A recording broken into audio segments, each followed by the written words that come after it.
Nate, how's everything going, man? Good. You know, the first thing I'm going to say, I spoke at a synagogue on Friday to the Jewish community. I've been back in Australia for about a week. And when I walked into this building, I feel the Spirit shaking things up. And as someone who's had to live and walk in the steps of the Spirit for the last 15 months as I navigate this very, very difficult situation, what we're seeing unfold in Israel, I felt so much peace and joy coming into this building. And that means the Holy Spirit dwells here. And that means it's a testament to what Andrew and Nolene and the rest of the team here at Echo have been creating and building. And so I just want to say, immediately I felt that. And I feel like the Spirit has been pushing me into Scripture as we were worshiping, saying, look at this, remember this, and this is what I want you to talk about today. So I just want to say praise God, first of all. Nate, we love you, man. I was thinking yesterday, it's like, we met very randomly. It was during lockdowns when we were in the socialist state of Australia, being locked up like little rats in cages. And you happened to be here, and we came across each other. We went for lunch, and somehow I felt the Lord intertwine our hearts. It was like a friend, a family, a brother from the other side of the world. And it was just mind-blowing, this passion for truth, this love for Scripture, and this shared spirit of, I'm not here to make my name known. That can be a bonus in the process of following Christ.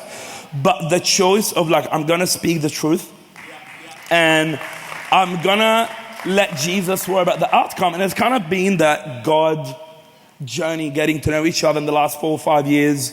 And we love you, man. You're a friend, you're a family, you're a brother. We're really grateful for you. I know the Lord has entrusted you with a lot of influence. And the media goes after me sometimes. Of course, you live in the godless socialist state of Australia. You got the pastors who are silent, who get intimidated by truth. What is your perspective of Echo Church from the other side of the world? You have grew up in Australia. You know you have a lot of godly discernment of where we're heading as a nation.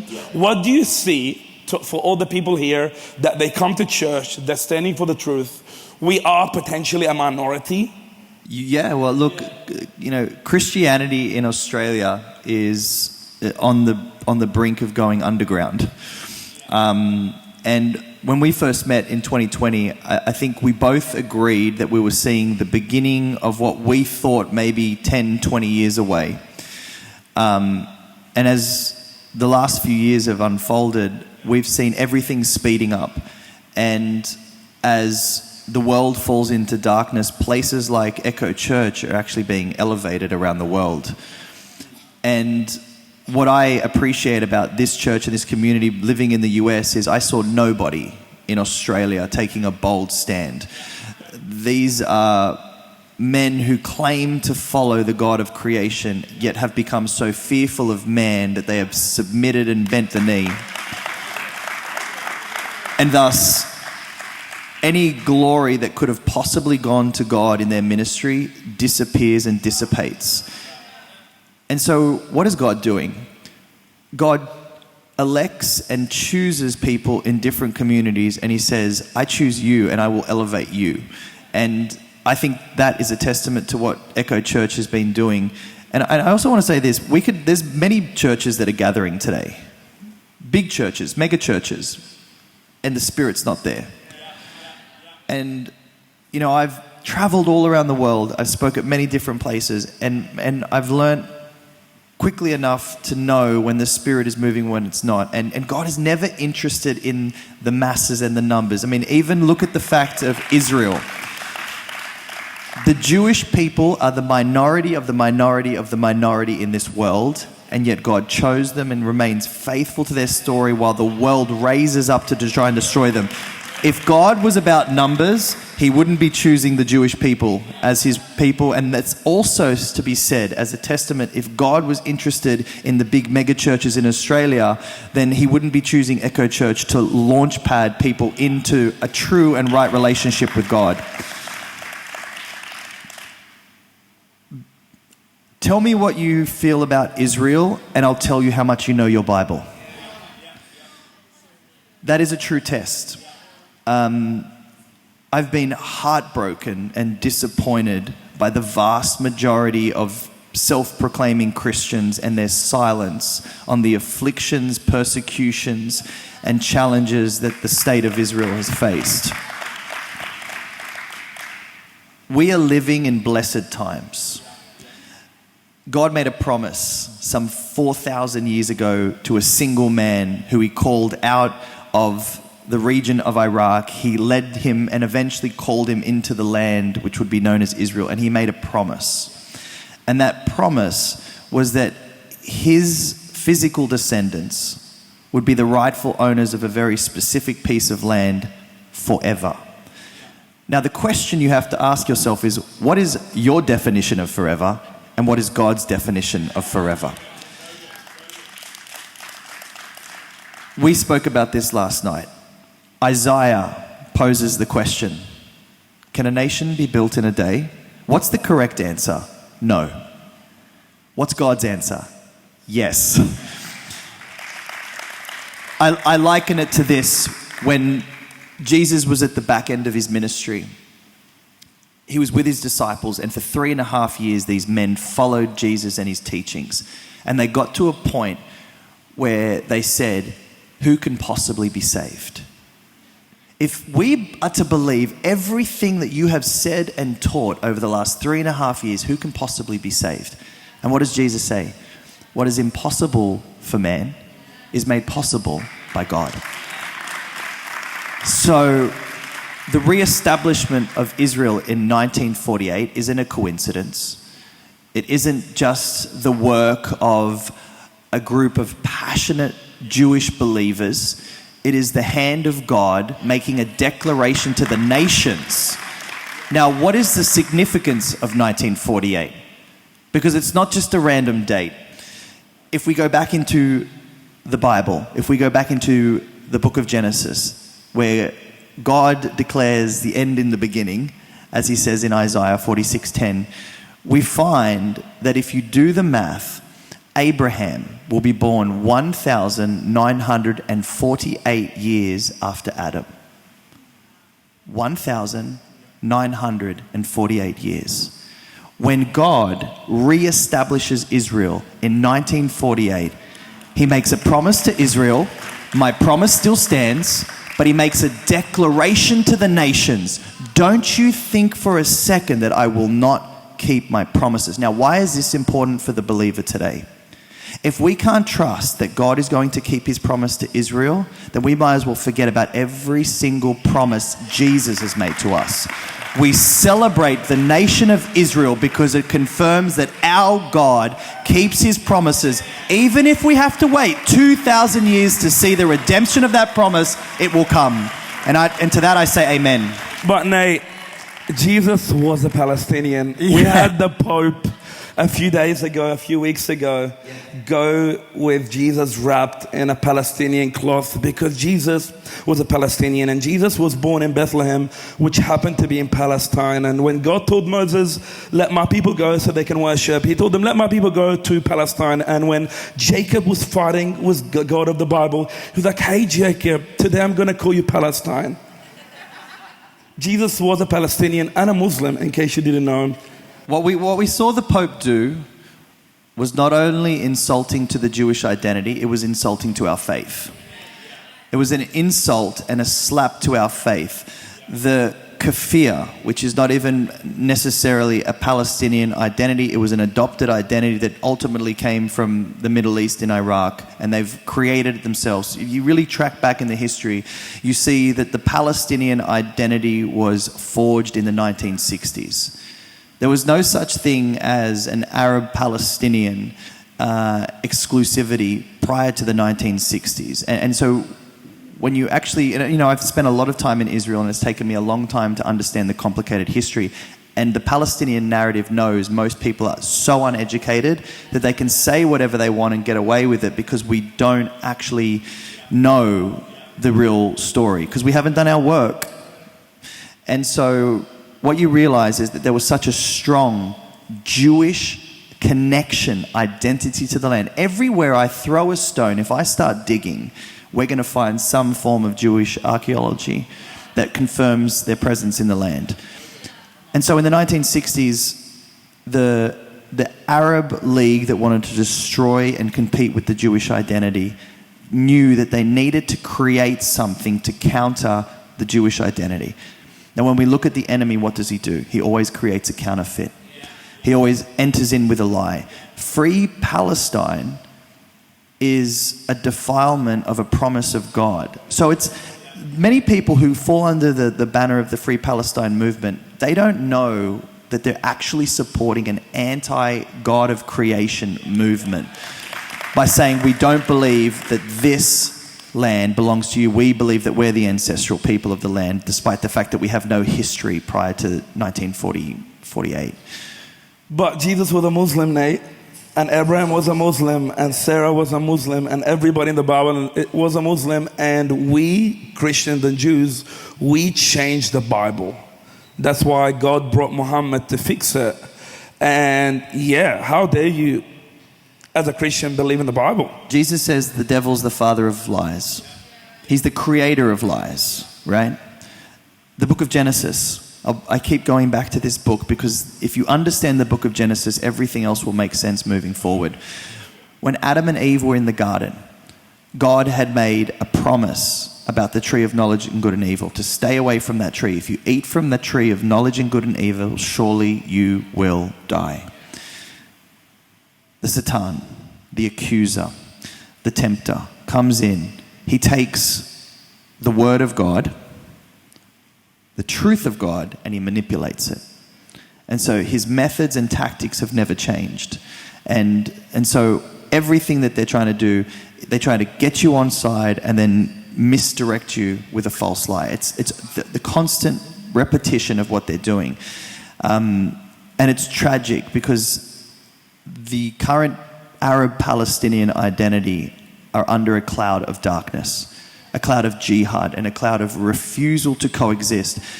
They could have had their own state in 1947. They could have had their own country. They've rejected every single peace deal, not because it's about land, because it's about a refusal to coexist with the Jewish identity. And that's the tragedy. And so, what we're seeing unfold, as particularly in Gaza, is a sacrifice of future generations to continue a war to defy the fact that they refuse to accept any Jewish presence in the land. One of the most important identifiers when I challenge the Palestinian narrative is this. They say it's about stolen land. They stole our land. And yet if I take you back to 1929, there was a massacre that took place in Hebron. Hebron is a particularly significant biblical location. Abraham lived there. It's where Abraham was buried. David reigned as king for 7 years in Hebron before he would go on to conquer Jerusalem and reign for 33 years. And so there was a massacre in 1929 where 67 Jews were stabbed, shot, burnt alive, women were raped. Now, what does that prove? It proves that there was a Jewish presence in the land already in 1929. They didn't all just come on boats and arrive, as the Palestinian narrative tries to claim, from Europe. But also there was an absolute distaste of any Jewish presence in the land from the Arab population in 1929. And so this has nothing to do with land and everything to do with a spirit of jealousy. Now, again, Genesis. I'll go back one more time. What was the first murder in the book of Genesis? Who knows it? Cain. And why did Cain kill his brother Abel? What would we define the reasoning behind his killing? Jealousy. He burnt with jealousy. Why? Because God chose Abel's offering. Did God reject Cain? No. He accepted Abel's offering, and then Cain was faced with a choice. Do I celebrate God's will or do I oppose it? But Nate, genocide, Israel is committing genocide, and you are a Christian Zionist. You are a Christian Zionist, and those Zionists have been killing Christians for the last 50 years, and there's a genocide, even though the population in Gaza have increased by at least 400,000 people just in the last 5 years, even though Christians have been annihilated from Gaza in the Middle East. I was just checking this morning, the Christian population of Gaza is less than 0.1%. It went in the last 50 years from 6,000 people, now it's under 800 people. Since Hamas took charge, they have bombed 2 churches, one of the only Christian bookstores, and killed the guy that was selling the Bibles. Nate, you're a Christian Zionist and you are defending genocide. That's the claim. The one thing that never gets spoken about is Arab on Arab violence.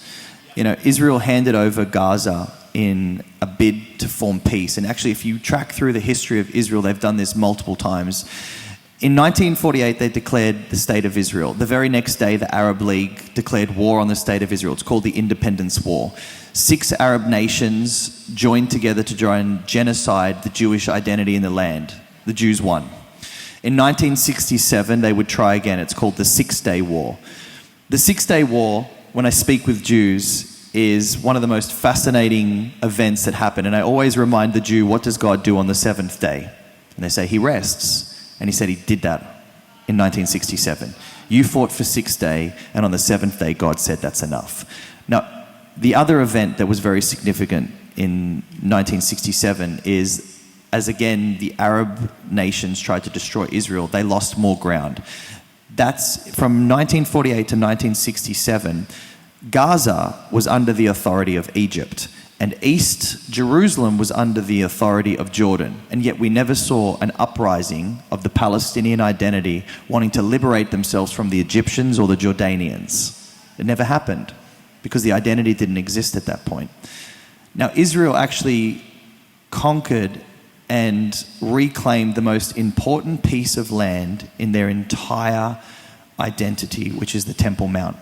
And today, the Temple Mount is the place. It's a 3,500 acre area that the Dome of the Rock and the Alaska Moss sits. In the Six-Day War, they reclaimed that on the 3rd day. Why is that important? Because God always shows up on the 3rd day. They reclaimed that land, and in a deal to make peace with the Arab nations, they said, we will give this back to you. The most important thing in our entire identity, we're willing to give up and give back if you will have peace with us. That's the Jewish identity. And it's the same thing happened in 2005 with Gaza. They gave Gaza over to the Palestinians in a bid to forge peace with the Palestinian people, saying, if you want your own state, if you want independence from us, we're actually going to forcibly remove every single Jew that lives in Gaza, every single agricultural farming institution we have there. We're leaving it. The doors are open. It's yours. The Palestinians burnt everything to the ground. There was a civil war for 2 years in Gaza between the 2 political parties, Hamas and Fatah, and ultimately Hamas would win. Nobody ever talks about it. In 2007, they took power. They killed their own people, and nobody ever talked about it. That's what a free Palestine would look like under the leadership of Hamas and radical jihadists. Nate, I'm on the other side of the wall, Egypt, so it's kind of crazy. We have these 2 fences. Somehow they claim Gaza is an open-air prison, yet Egypt has the exact same wall that Israel had. And the actual genocide I saw growing up in the Middle East is the genocide of Christianity and Judaism. Egypt had at least 30,000 Jews in the 1940s. Now we have less than 8 Jews. In the last 1,400 years, Egypt went from 90% Christian to 10% Christian. Algeria is 2.5% Christian. Morocco is 3% Christian. Libya is 2% Christian. Turkey is 0.5% Christian. West Bank is less than 2% Christian. Gaza is 0.1% Christian. So the only genocide I see in the Middle East is the genocide of Christianity and Judaism. Yet you have 1.6 million Muslims in Israel and 2 million Arabs in Israel So I don't really understand, what do they mean by genocide? The Jewish population increased exponentially after the Independence War because every Arab nation that Jewish people called home, whether it was Iran, Iraq, Syria, Lebanon, they were forced out. They were forced out of, most of the Jewish people that live in Israel come from a Middle Eastern background. The Palestinians want you to think they all come from Poland. They don't. They lived in Morocco, in Yemen, Algeria, Iraq, Syria, and they were forced out of their homes by Islam, and they were forced into their only safe haven, refuge, which was Israel. So the irony is they forced them out, and Israelis left with nothing, rebuilt this nation over 76 years, and now they're trying to force them out of the place that they kicked them to. It makes no sense. And so you see 2 million Muslims living in Israel today. They have every single right, every single privilege, all the access to school, hospitals, everything. The Arab community that lives in Israel and lives under the sovereignty of the Jewish state have the best lives of any Arab in the world, in the Middle Eastern regions. We look at what's happening in Syria and we see that the Christian community is once again being persecuted. And so these are the lies they tell, but I also want people to understand this. The numbers that are being regurgitated by mainstream media and predominantly, groups like Al Jazeera. Important note, Al Jazeera just got kicked out of the West Bank by the Palestinian Authority for misrepresenting and lying. And that's where most people in the West are getting their information from. The PA, which is run by a guy called Mahmoud Abbas, he's on his 25th year of his 4th term. He's supposed to do 4 years, he's done 25. That's democracy in the... Free Palestine. Free Palestine. Free Palestine. He's now just removed Al Jazeera. Now, when Israel did it, the world went up in arms and said, you're removing freedom of speech. When the Palestinian Authority does it, no one says a word. But the numbers that we're seeing out of Gaza are fabricated. There was a report that came out recently that showed very clear evidence, undeniable evidence of them changing the sex of men to women and changing adults to children to fabricate the numbers. It makes sense why they left like them. Trans women are women. Yeah, totally. And so how did they get caught out? The ID numbers that they were actually putting on the death registry didn't match what the registry was. They were saying an 18-year-old male is now a 4-year-old girl. And so when we hear about more children in Gaza dying, we're actually getting a completely false fabricated number. Arab math, kebab math. Yeah. Now, I've been there on and off for the last 15 months. And I follow every single Palestinian account. I'm in a lot of Telegram groups. I see what they share and I see what they talk about. And I have seen the tragedy of these young children dying. And children have died in Gaza. And that's heartbreaking. And what's heartbreaking about that is they've also been indoctrinated for the last 18 years and nobody cared. Nobody cared when Hamas was taking these children and making them martyrs for their cause. They care when they're dead, but they didn't care when they were alive, first thing. The other thing you have to understand is this. The estimate is that Hamas had an army that is 60,000 fighters strong. 60,000 fighters strong of men willing to die for the cause of Islamic Jihad. These men who live in Gaza have wives and have children. The average household is about 6 people in Gaza. So for every Hamas terrorist that has committed himself to violence and jihad and martyrdom, he's also committed his children, which means he puts his children in dangerous situations, and that's who we're seeing being carted into these hospitals. Now, what I want you to notice is that when they go into these hospitals and when they're creating this footage, people are more interested in capturing this heartbreaking footage than caring for their people.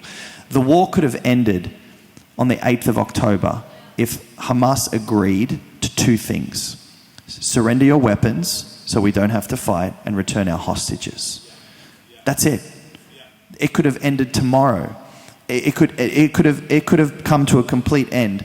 They still, to this day, have over 100 Israelis who were taken hostage. You can see this number on my shirt. 456 days. Imagine being in a tunnel with no light, getting no food, no bathroom, being potentially raped and tortured by your oppressors for 456 days.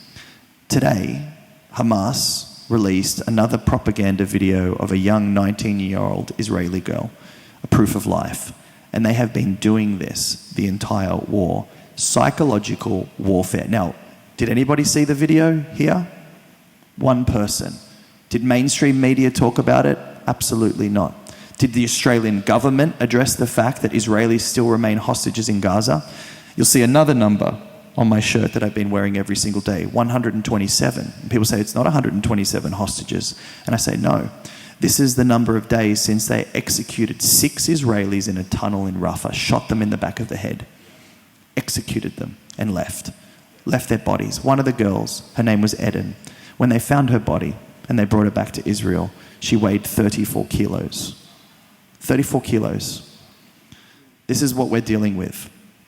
They present one narrative to the world, and what they're doing behind the scenes is the most barbaric, violent, hate-filled thing you will ever experience. October 7th was one of the worst massacres that we will ever experience in human history until things start to get worse, as the Bible tells us.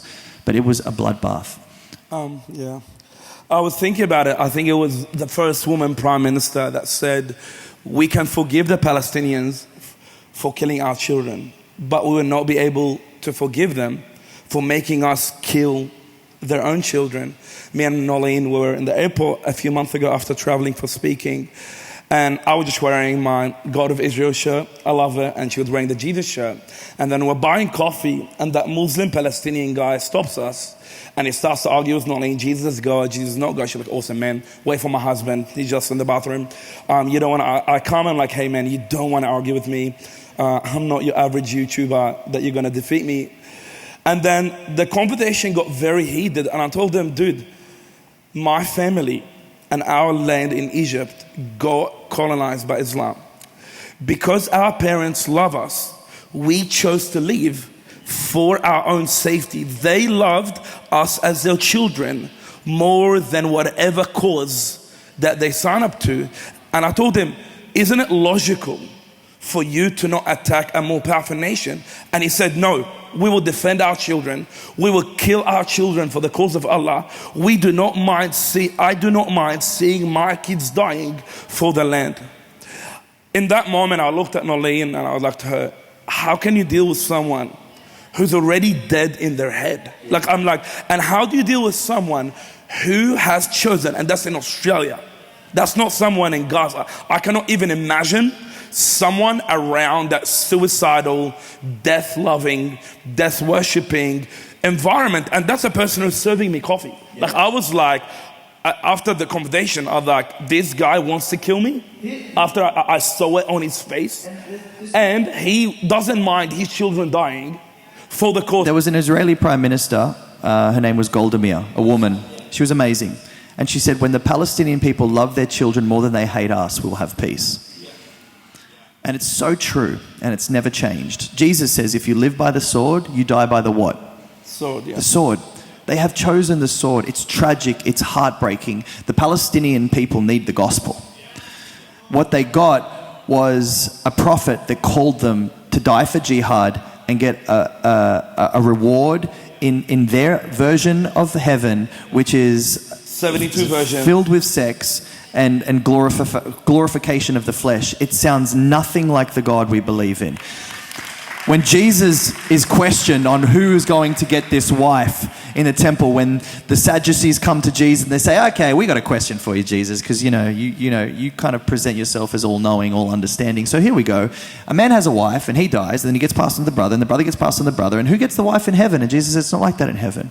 No one will be given in marriage in heaven. You'll be like the angels. What a different version of a God.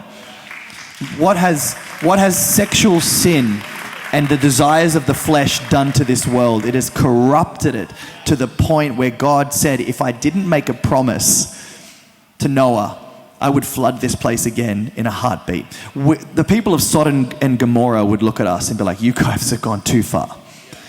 And no wonder Jesus says to Capernaum that that on the day of judgment, the people of Sodom and Gomorrah will be in a better position than you. Imagine what God would say of this generation and this community and this world, and those are the scary things. But I want to shift, because I don't want to sound too much like Jeremiah the prophet and be doom and gloom. God is doing something amazing in Israel. And God is setting up the pieces of the puzzle where he will get the ultimate glory. And I want you guys to believe that and see that, because we can celebrate that today. I grew up in Punchbowl, and I grew up in a Middle Eastern, very, very Islamic community. My first exposure to the Jewish people and Judaism was from an Islamic Arab perspective. And as you can imagine, it wasn't kind, and it wasn't very supportive of any Jewish identity in the land. And that's my first take on the Jewish people. I never met a Jewish person in Sydney. They all live on the eastern suburbs. I live out west, and so I had no relationship with them at all. I became a Christian where I really gave my life to the Lord when I was 27. And many of you may know that I was an actor, and that was my identity, that was my purpose, that was what I was pursuing.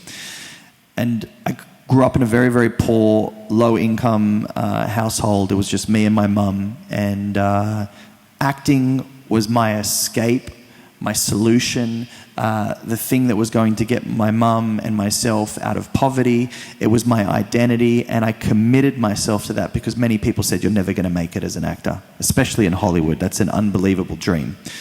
But I'm a very determined person, so I flew out when I was 22 years old, and I committed myself for several years, till I got to the age of 27, where I had gotten close to so many big, life-changing jobs in Hollywood, and it always came down to me and another actor, and I would miss out. And it's heartbreaking, and it's testing, and it's, but I had the persistence and determination to push through. And then at 27, I got my first big break, which was on the Vampire Diaries. Hugely My wife was a big fan. Yeah. So hugely popular show. But at that moment, I had proved everybody wrong. I'd finally got what I thought my life was going to be all about, which is a career in Hollywood. My identity had finally been fulfilled. And I remember when I got this job, there was a dissatisfaction and an emptiness of like, if this is the best it gets, I'm in trouble. And so I had been around the church as a young teenager, but I never really fully understood Jesus or got Jesus or committed to the idea of being a Christian follower of him. And so I'm in Atlanta shooting this new TV show, and an actual friend of mine who I was chatting to, his name's Justin Swindale, encouraged me to go to a church service from a series of DVDs we watched, which was Indescribable by Louis Giglio. And I remember when he said, you should go to this church, it's in Atlanta, you would love it. I was like, it's not really for me. I'm really focused on what I'm trying to do right now. But I said to him, if it's 15 minutes from my hotel, I'll give it a shot. So I look it up, it's 15 minutes from my hotel. So I said, okay, I'll go.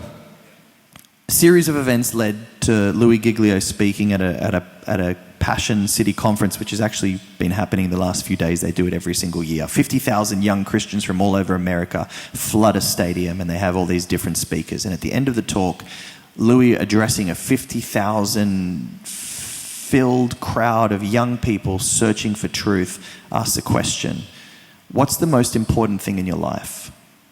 And I sat in this crowd and I thought to myself, it's acting. It's always been acting. It's my identity, it's my future, it's my path, it's my career. And then he came in with the next statement. If it's not Jesus, it's never going to satisfy you. The amazing thing about God is you can be in a crowd of 50,000 people, but he can speak directly to you. And not just what you need to hear, what you had to hear in a very specific point in time. And I said, okay, if what this man says is true, I'll put it to the test. I'll become a Christian. I went home, I went back to the hotel, and I looked at my Twitter at the time. Now, I was not well known on the show. I was just about to start, but I knew the trajectory was going to be fast. And I looked at my bio, how I described myself, and it said actor/social drinker. You're Australian after all. That's how I looked at it like it was a tombstone. And I said, this is who I am, an actor/social drinker. And all I remember is just deleting it and putting Jesus follower. Now, I will say this. I didn't realize what I was signing up for when I first started. And I think that's the journey for most Christians. We take that first step not knowing what that journey is going to look like. And so I got very passionate about being a Christian. I'm on this TV show and I'm starting to go to church, read the Bible, and of course, I'm a passionate person. I want to start praying for people on set. So I start praying for people. Crew might be I'm not feeling so well today. Hey, can I pray for you? Not knowing what I'm really doing, but I'm just going, this is what I'm going to represent. I'm going all in on this. A few weeks later, I get the next episode and they kill my character. And so Cole is dead. And just like that, I was like, what?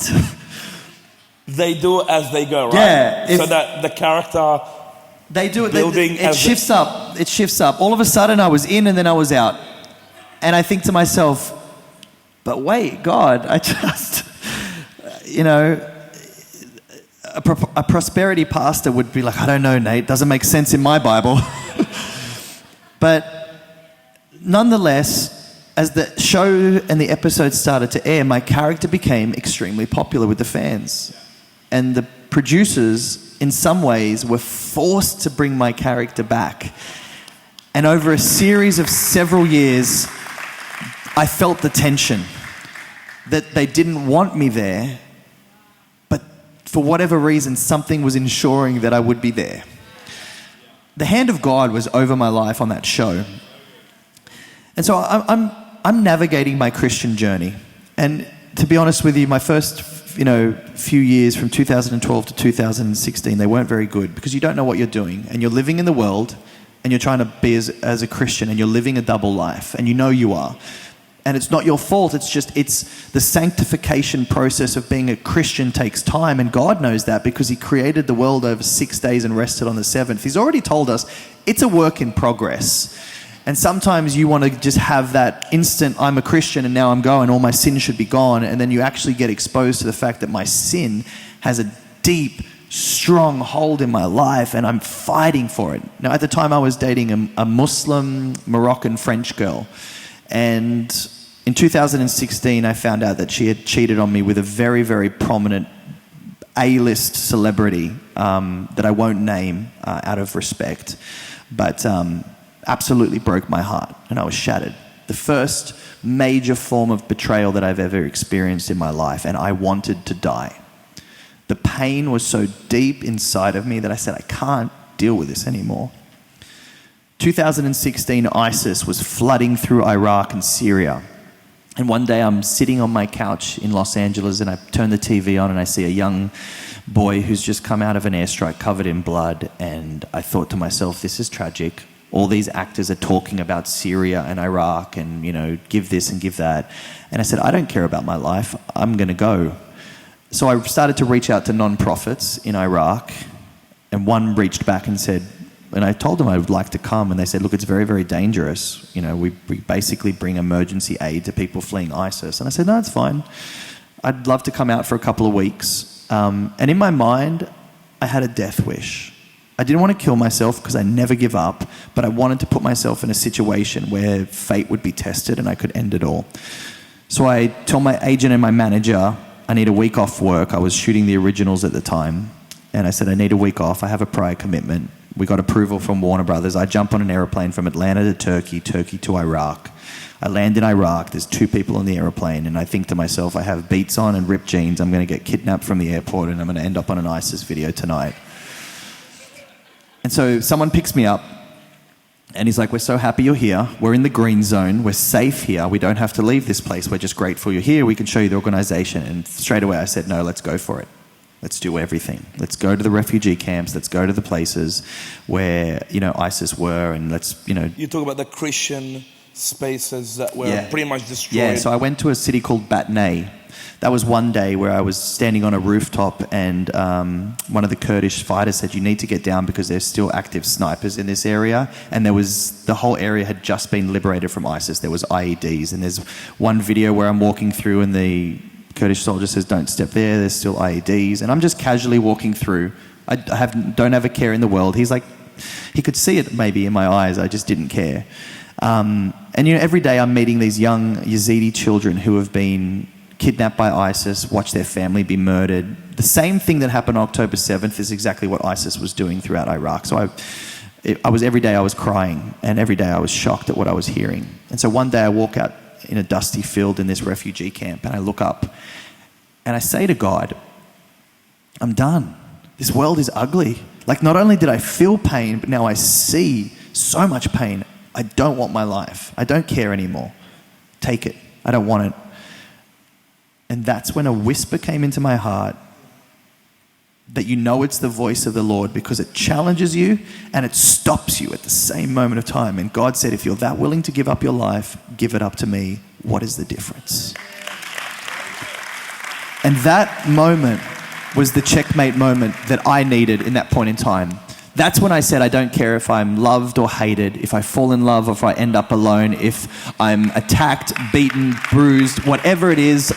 If I am truthful in what I say, that my life has no value in my eyes, then truly everything is yours, and I will not be bound by the bondage of results. And I was free. And that freedom came in such a powerful way that I came back a completely different person, as if God had dealt with that pain. In the book of Jeremiah, he says, heal me and I will be healed. Save me and I will be saved. And that confidence in God doing something by Jeremiah is what it felt like. So I came back and I said, I'm a Christian. I've been a Christian for some 4 years and I know nothing about the Bible. It's time to read it. 28 days later, I went from cover to cover. I read the entire Bible, the entire text. And the one word that stood out that I couldn't get out of my mind, everywhere I went, I would think about it. Every time I was in church, I would be off, the pastor would be talking and my mind would be somewhere else, and the word was Israel. And I thought to myself, I claim to be a follower of a Jewish Messiah and the God of Israel, and I know nothing about Jewish people, nothing about the land, and nothing about his covenant relationship with them.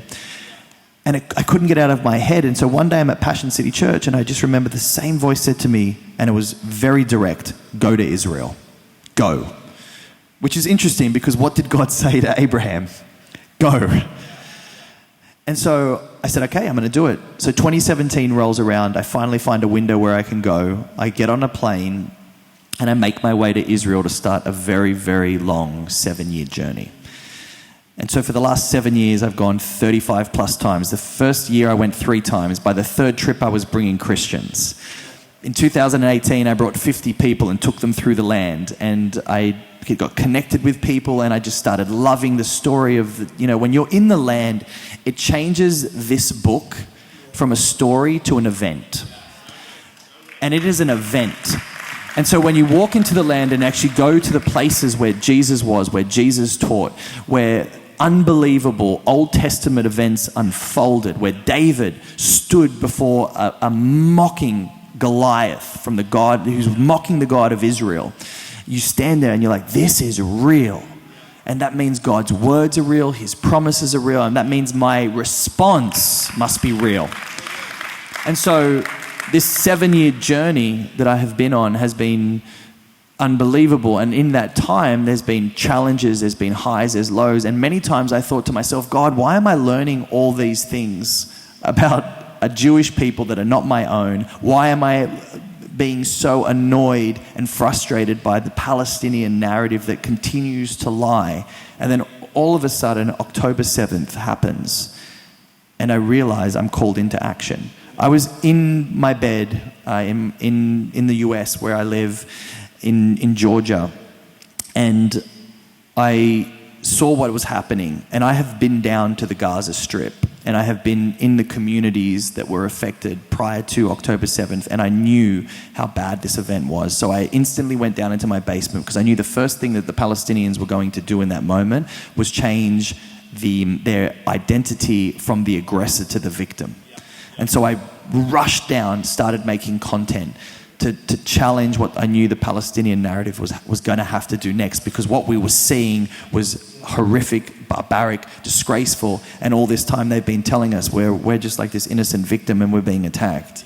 There is this new narrative, Nate, that is developing across the church at the moment that calls anybody who believes in the historical, credible facts of the Bible that Israel is a land, a people, and a nation, that they're Christian Zionists. I get named all the time, you're Zionist, you're Christian Zionist. I'm like, wait for a second. And I haven't even been to Israel, yet I know that Jesus was born in Bethlehem, which happened to be in Israel. Jesus was baptized in the Jordan River, which happened to be in Israel. Jesus performed his first ever miracle in Israel. Jesus was crucified on the mountain of Golgotha, which happened to be in Israel. And the first church to ever be planted, when the Holy Spirit came on the world, it came on Israel. And most likely, whatever eschatological text, Jesus is coming back to reign in the New Jerusalem, which happens to be in Israel. Well, the disciples were Zionists. Yeah.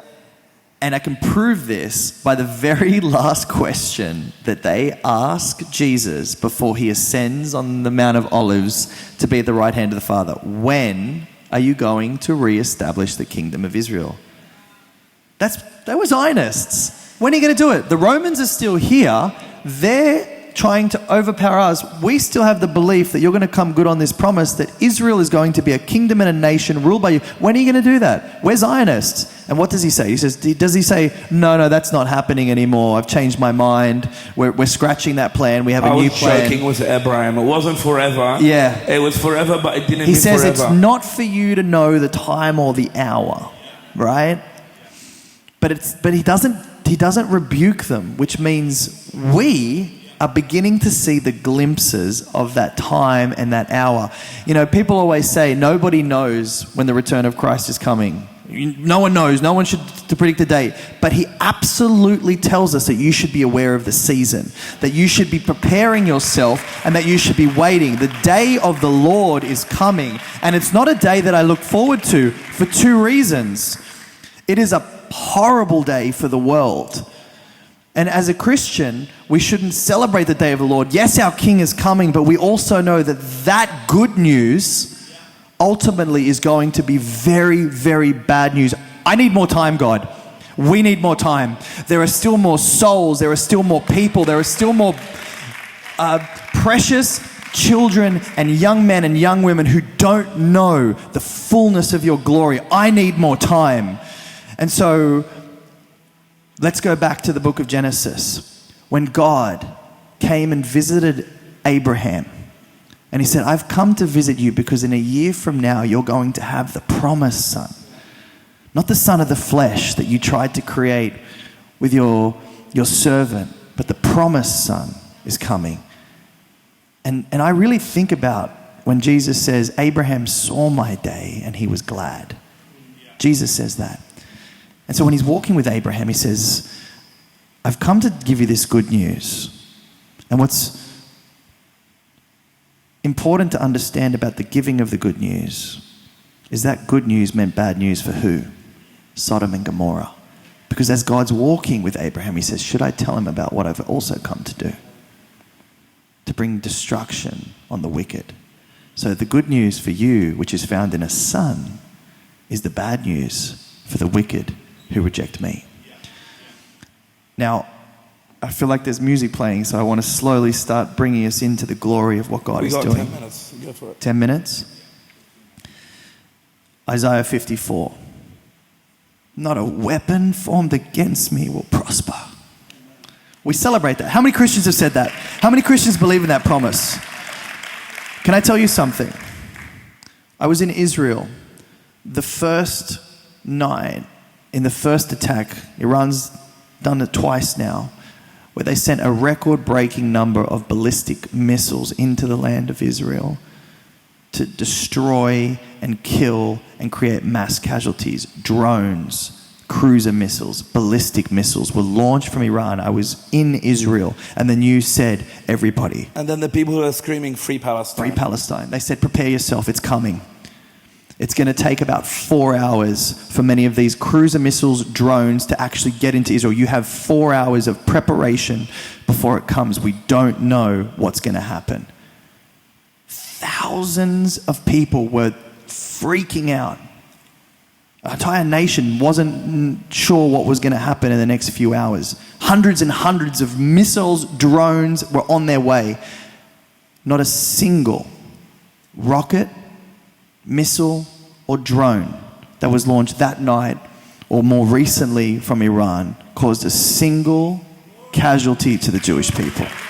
Not a single casualty, not a weapon formed against me will prosper. Can you imagine, Nate, if the Iron Dome wasn't there? If it wasn't there, there would be blood up to our knees. God is doing something in our time, and we can celebrate that. If He's defending a people that still do not yet know His Son, how much more will He defend your works and your hand and your proclamation of good news to a world who desperately needs His truth? Now, I told you something about the first time I was in Israel. I went to discover Jesus, and I found the Jewish people. And we have so much to thank the Jewish identity for, because if they had not clung so tightly to their belief, when I went looking for the historical Jewish Jesus, and if they had been persecuted enough where they said, I'm not doing this anymore, it's not worth it, I would have had nowhere to look and nowhere to find. Islam would have taken that land, and every single historical fact, every single stone that cries out to the glory of God, which has happened in Egypt, in happening Turkey, in Egypt, in Syria and Assyria. It is very beneficial for us as the people of God that the Jews are in charge of this land. There was actually go. A recent discovery in an old prison in the Valley of Megiddo. The Valley of Megiddo is where they say the ultimate battle of Armageddon is going to unfold. And they were renovating this old prison, and they found this mosaic recently from the 2nd century. And the mosaic said, Jesus, God. And what's amazing about that is Muslims would have destroyed that. Most people who try to argue with the divinity of Jesus today say this was a 4th century idea that was decided at the Council of Nicaea. Early Christians did not believe that Jesus is God. And yet this discovery claims and shows that early Jewish Christian followers proclaimed Him as the one true Son of the living God. Now, what's amazing is this. Remember when Jesus is entering into Jerusalem and the religious leaders say, stop, rebuke your disciples because they're claiming you to be the Messiah, the Son of David. And what does Jesus say? If I tell them to be silent, the very stones will start to cry out. Well, here's what's happening in 2025. The stones, the history of Israel is starting to cry out and proclaim what God has been telling us all along. Now, the last thing I want to say is this. My journey with Israel has been a 7-year journey. This year, I was given the greatest honor anyone can receive in the state of Israel. They reached out to me and they said, we would like you to become one of the torchbearers on our Independence Day. They choose 12 people to stand in front of the entire nation on their day of independence, 12 tribes, and they say, you're going to be one of our light bearers. And I got the privilege of lighting a torch and being counted as one of the people of Israel in 2024. What's amazing about that is they've never given this privilege to a non-Israeli, non-Jew in their history. I am the first to ever do something like this. And when I stood there, I felt a responsibility to speak and represent the love of Messiah who I follow. I was brought onto a network television studio interview in Israel, and they asked me, why are you doing this? You're getting threats on your life. You're going to lose every single opportunity. You're not a Jew. You're not Israeli. This is not your fight. Why are you doing this? And I said to them, a Jewish man saved my life. And I said to this Jewish man, if I can ever repay, if I can ever give back, I will do what I have to do to glorify your name. The beautiful thing about this story is the interviewer said, who's this Jewish man? Who is he? We want to know the story. How did he save you? His name was Yeshua. He lived 2,000 years ago and he reigns as king. Now, on my way home from the lighting of the torch, one of the most significant moments in my life, I was reflecting over this 7-year journey. Now, because of the war, we had to pre-record the event. So we actually shot it on the 8th of May, 2024. And I thought to myself, I think it's been 7 years since I first came into Israel. It's been 7 years since God first called me and I landed in the land of Israel. I'm sure I came in May. So as I'm on this cab ride home, sitting by myself after partaking in this amazing event, I start scrolling through my phone, looking for the very first picture that I posted in Israel. And then I finally got down to 2017 and I read the caption. And I said, I give thanks to God. It was a picture taken at Caesarea Maritima where the ancient Roman aqueducts are. This is where Paul was in prison. This is where Peter came and converted Cornelius to Christianity. And it was the beginning of where the gospel would be spread from Judea, Samaria, into the rest of the world. And that was the first place I stopped. And then I read the caption, and I remember that I put a hashtag, because we used to do that. And it said, Purpose Holy Land Tour. And then I looked at the date, and it was the 8th of May, 2017. 7 years to the day from my first time landing in this holy place that God has declared that this is where his name will spread out to the nations, to the moment where the nation of Israel says, we're choosing you to be part of this nation. And I want to read one thing before I finish up,